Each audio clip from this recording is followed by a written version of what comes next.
पास में आकर एक नया परिवर्तन कर दें। स्वर अगर मैं एकदम शॉर्टकट में बताऊं तो अ से लेकर अह तक व्यंजन जो होता है वो क से लेकर ज्ञ तक, ठीक है। तो ये जब दो आपस में मिलकर एक नया ही परिवर्तन कर देते हैं तो इससे प्राप्त जो होता है उसे क्या कहते हैं, संधि कहते हैं। 3 प्रकार की संधि होती है दोस्तों, स्वर संधि, व्यंजन संधि, विसर्ग संधि। संस्कृत की बात कर रहे हैं तो यहाँ पे हम लोग स्वर संधि को बोलते हैं अच, व्यंजन संधि को बोलते हैं हल, और विसर्ग संधि का तो वही नाम है विसर्ग संधि, ठीक है। और हाँ फ्रेंड्स, अभी तक आपने अगर चैनल को सब्सक्राइब नहीं किया है तो प्लीज जल्दी से जाके सब्सक्राइब कर लीजिए, क्योंकि इसी टाइप के बहुत से इंपॉर्टेंट वीडियोस डेली मैं अपलोड करता हूँ आपके लिए। और बेल भी ऑन कर लीजिए, इतना जोर से घंटा बजाइए कि आपका घंटा भी टूट जाए। और जब घंटा आप तोड़ दोगे तो दोस्तों मेरे हर एक लेसन की नोटिफिकेशन आपको डायरेक्टली मिल जाया करेगी। लेसन अच्छा लगा करे दोस्तों तो लाइक बटन पे हिट किए बिना, काले से ये लाइक बटन को नीला किए बिना बिल्कुल मत जाया कीजिए, क्योंकि जब आप लाइक करते हो दोस्तों तो इसी से हमें इंस्पिरेशन मिलती है और हम आपके लिए अच्छे वीडियोस बना पाते हैं। चलिए दोस्तों आगे बढ़ते हैं।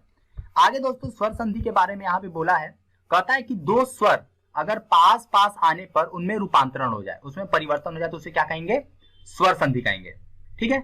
अब स्वर देखिए यहाँ पे हम लोग बेसिकली स्वर संधि पढ़ रहे हैं, व्यंजन और विसर्ग की बिल्कुल बात नहीं करेंगे, वो हम लोग अगले वाले जो पार्ट्स आएंगे उसमें बात करेंगे।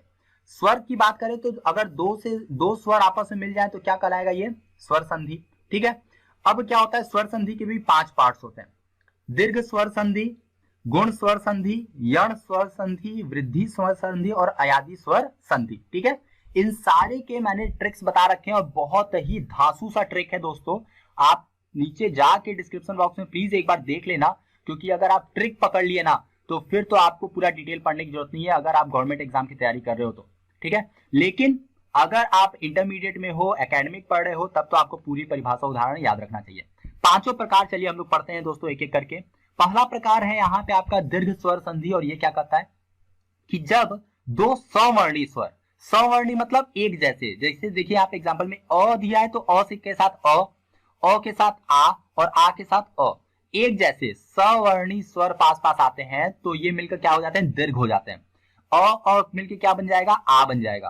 अधन आ मिलकर क्या बनेगा, आ बनेगा। आधन अ मिलकर क्या बनेगा, आ बनेगा, ठीक है। ये सारी चीज आपको याद रखनी पड़ेंगी। अब जैसे देखिए भाव धन अर्थ, भाव को अगर तोड़ा जाए तो भ धन आ धन व धन अ ये होगा, तो लास्ट में क्या आया अ, और इसमें भी देखिए अ है तो अ धन अ क्या बन गया, भावार्थ, मतलब भ धन आ धन व धन आ धन थ धन अर, भावार्थ, ठीक है।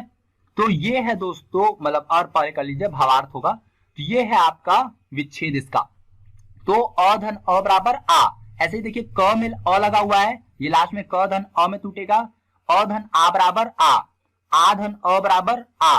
तो जब भी एक जैसे सवर्णी समान वर्ण वाले जब आपस में मिलते हैं तो ये क्या कहलाता है दोस्तों, दीर्घ स्वर संधि।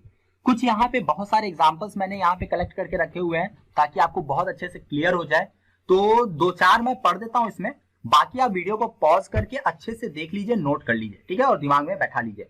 कोई भी डाउट हो दोस्तों तो बिना किसी शर्म के, बिना झिझक के आप कमेंट बॉक्स में मुझे पूछ सकते हैं। अगर आपको लगता है कि आपका क्वेश्चन बचकाना है, ये क्वेश्चन छोटे बच्चों का हो सकता है, तो उसकी भी तरीके हैं दोस्तों, आप कमेंट बॉक्स में मत पूछिए, पब्लिकली मत कीजिए, आप मुझे मेल कर दीजिए, आप मुझे फेसबुक में पूछ लीजिए, ठीक है, मैं उसका रिप्लाई कर दूंगा, तो आपको, तो दूसरों को भी पता नहीं चलेगा आपने क्या पूछा। ऐसा भी होता है दोस्तों, अक्सर हम लोगों में एक नर्वसनेस होती है, ठीक है। यहाँ देखिए जैसे आ धन आ बराबर क्या बनेगा, आ। अब देखिए विद्या धन आलय, आ धन आ बराबर क्या बन गया, विद्यालय आ बन गया, ठीक है। ऐसे ही ई धन ई, छोटी ई धन छोटी ई बराबर बड़ी ई। ऐसे ही देखिए अब नीचे छोटा ऊ बड़ा ऊ, और री मिलके, एक सेकंड, री और री मिलके बन गया री, ठीक है। तो आपको क्या समझ में आया, यहां से एक आइडिया मिला कि अ ये जाएगा बड़े वाले के साथ आ के साथ, अब अ के साथ आ हो या अ के साथ अ हो या आ के साथ आ हो, ये हमेशा जाएगा आ। ई की बात करें, ई और बड़ी ई दो होता है तो हमेशा कोई भी मिलेगा तो क्या बनेगा, बड़ी ई। ऊ की बात करें तो ऊ और बड़ा ऊ दो होता है, छोटा ऊ बड़ा ऊ, तो हमेशा जब भी मिलेंगे, अब जैसे कि ये छोटा ऊ मिल जाए, या छोटा ऊ बड़ा ऊ मिल जाए, या बड़ा ऊ छोटा ऊ मिल जाए, या बड़ा ऊ, हमेशा क्या बनेगा, बड़ा ऊ।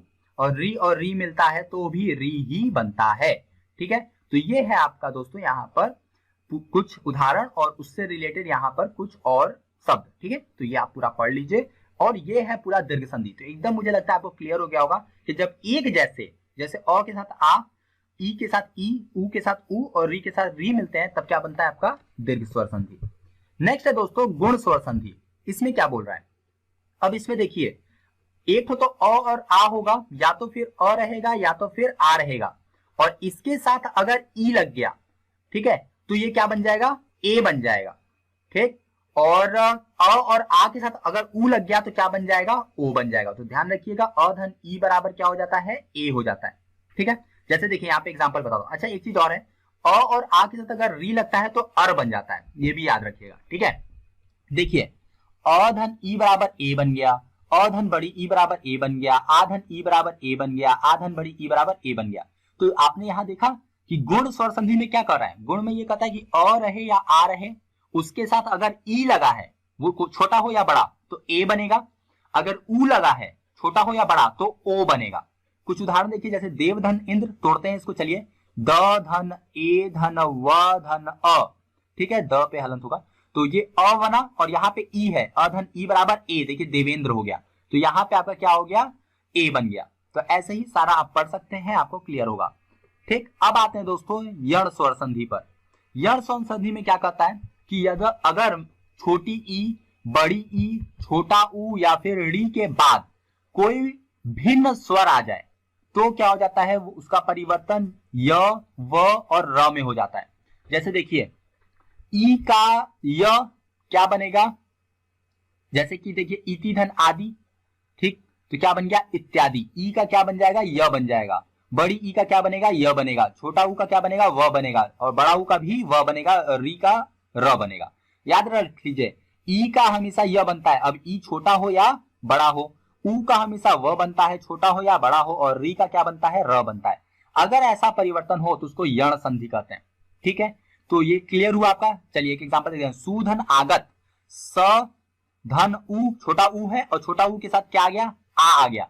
अब देखिए यहाँ पे क्या बोला था, कोई भिन्न स्वर आए तो इनके साथ ई ऊ के साथ क्या आ रहा है, कोई भिन्न मतलब अ आ सकता है, आ सकता है, ई के साथ ऊ आ सकता है। तो इस तरीके से अब ई के साथ ऊ आएगा तो मैंने पहले ही नियम बता दिया है आपको। ठीक, ये सारी चीजें आपको ध्यान रखना है। ठीक है, तो आपको यहाँ पे ऊ के साथ आ आया तो क्या बना, जैसे मैंने बताया ना, ऊ का क्या बन जाता है, व में, तो सु धन आगत, तो ऊ धन आ बन गया वा, ऊ धन आ क्या बन गया, वा बन गया, तो सुधन आगत स्वागत हो गया। ठीक है, ऐसे ही आपको पूरा पढ़ लेना है। ठीक है, तो मैं पूरा अगर डिटेल में यहाँ पे एक एक एग्जांपल बताऊंगा ना तो वीडियो मेरा 1 आध घंटे के ऊपर चला जाएगा और आप भी बोर हो जाएंगे। मैं डायरेक्टली यहाँ पे बता रहा हूँ, आप फटाफट से वीडियो को पॉज करके भी इसको फटाफट से पढ़ लीजिए, और कोई भी डाउट हो तो मुझसे पूछेगा जरूर। ठीक है, चलिए वृद्धि संधि के बात करते हैं। वृद्धि संधि में क्या बोलता है, इसमें बोलता है कि अगर अ या आ के बाद ए या ए आ जाता है तो ये मिलकर ए हमेशा बनेगा, और ओ और अ आएगा तो हमेशा अ बनेगा। फिर से अलग से समझिए, अ और आ है, इनके साथ अगर ए आ जाए या फिर ए आ जाए तो हमेशा और हमेशा क्या बनेगा, ए बनेगा, बड़ा वाला। अ और आ है, ठीक, इनके साथ क्या आ जाए, या तो ओ आ जाए या फिर अ आ जाए, तो क्या बनेगा, हमेशा बड़ा वाला अ बनेगा हमेशा। उदाहरण में देखिए आ धन ए बराबर ए बना, ठीक ना, हमेशा बड़ा वाला। ए का क्या बड़ा है, ए बड़ा है, ए भी रहेगा तो ए, ओ रहेगा तो अ रहेगा तो अ। ठीक, जैसे देखिए महाधन ऐश्वर्य महेश्वर, देखिए महा में ह और धन आ है, ठीक, तो आ धन ए क्या बन गया, ए बन गया, महेश्वर बन गया। ठीक है, तो इस तरीके से परिवर्तन होगा। तो अगर आपका ए ओ औ आता है अ और आ के बाद तो वहां पे वृद्धि संधि होती है, आपको ऐसे याद रखना है। बाकी तो मैंने ट्रिक बताई दिया है, ट्रिक से आप याद रख सकते हैं। कुछ और भी उदाहरण देख लीजिए लास्ट में, जैसे हरे धन ए बराबर हरिये, इसमें क्या हुआ, तोड़ा है, देखिए हरे को तोड़ा है, हर धन ए, और ये क्या बन गया, हर धन ए, मतलब कि देखिए हर धन ए जिसको पूरा मिलकर बन गया हरिये। ठीक है, तो और भी पढ़ लीजिए, जैसे लास्ट में ये बता देता हूं, नौ धन इक नाविका बन, कैसे, न धन औ नौ हो गया, ई धन कह क्या हो गया, इक हो गया, तो क्या बन गया इसका, न और अ का बदल गया आव में इकह, तो पूरा बन गया नाविकह। ठीक है, क्योंकि मैंने बताया ना कि जब अ के बाद अ होता है या अ के बाद ई होता है तो व बदल जाता है, ऐसा सब बताया था ना कि किसमें चेंजेस हो जाते हैं, तो इसी तरीके से ये परिवर्तन हो रहा है। ठीक है, तो आप ये सारे एग्जाम्पल्स को ध्यान से देखिएगा, आपको आइडिया मिलेगा कि कैसे आपको प्रिपेयर करना है और कैसे एग्जाम से क्वेश्चंस पूछे जा रहे हैं। ठीक, चलिए लास्ट में 2 टॉपिक और हम लोग पढ़ लेते हैं, क्योंकि यहाँ पे संस्कृत का पढ़ रहे हैं तो जाहिर सी बात है कुछ ना कुछ तो अलग होगा। जैसा मैंने बोला ना 90% के आसपास तो आपका सेम मिलेगा। जितने रूल्स मैंने पढ़ाए ये काफी हद तक मुझे लगता है कि ये मैंने हिंदी वाले में भी पढ़ाए हैं, लेकिन क्या अलग है यहाँ पे हम लोग समझते हैं। जैसे एक हम लोग का पॉइंट यहाँ पे पढ़ना है हम लोग को, पूर्व रूप संधि, ठीक, जिसको हम लोग कहते हैं एंग पदांतादति। फिर से मैं पढ़ देता हूं, एंग पदांतादति। ठीक है, मतलब इसका मतलब क्या हुआ कि पद के अंत में ए या ओ आए तो इकार या उकार हो जाता है। ठीक, और आगे क्या होता है, हृस्य स्वर लग जाता है। ठीक, तो हृस्य स्वर जो होता है, हृस्य आकार ए या ओ में मिल जाता है। ठीक है, तो आकार की जगह क्या हो जाएगा, आपका ये वाला चिन्ह रख दिया जाएगा। जैसे देखिए इसका कहने का क्या मतलब है, एग्जाम्पल समझा दो। देखिए हरे धन अव, क्या कर रहा है, पद के अंत में ए या ओ हो। देखिए पद के अंत में क्या है, यहाँ पे ए है और आगे क्या हो, हृस्व आकार हो, तो हृस्व आकार यहाँ पे क्या है, अ है। ठीक, तो ए के साथ अ होगा तो क्या होगा, यहाँ पे हरे ए तो बनेगा ही बनेगा, लेकिन उसके साथ ये चिन्ह भी लग जाएगा। ठीक, ये कुछ स्पेशल टाइप के हैं, ये संस्कृत में ही आपको मिलते हैं, ये स्पेशल टाइप है, इनको आपको ध्यान देना होगा। कब, ए के बाद अगर क्या हो, हृस्व आकार हो, ध्यान दीजिएगा हृस्व आकार होना चाहिए। अगर ऐसा हो तो क्या हो जाएगा, पहली बात तो जो आपका हृस्व आकार है, जैसे अ है ना, वो ए या ओ में ही मिल जाएगा। यहाँ पे ए है, देखिए यहाँ ओ है, तो ये वाला हृस्व आकार ओ ही बन जाएगा, लेकिन ओ के बाद आपको ये लगाना पड़ेगा।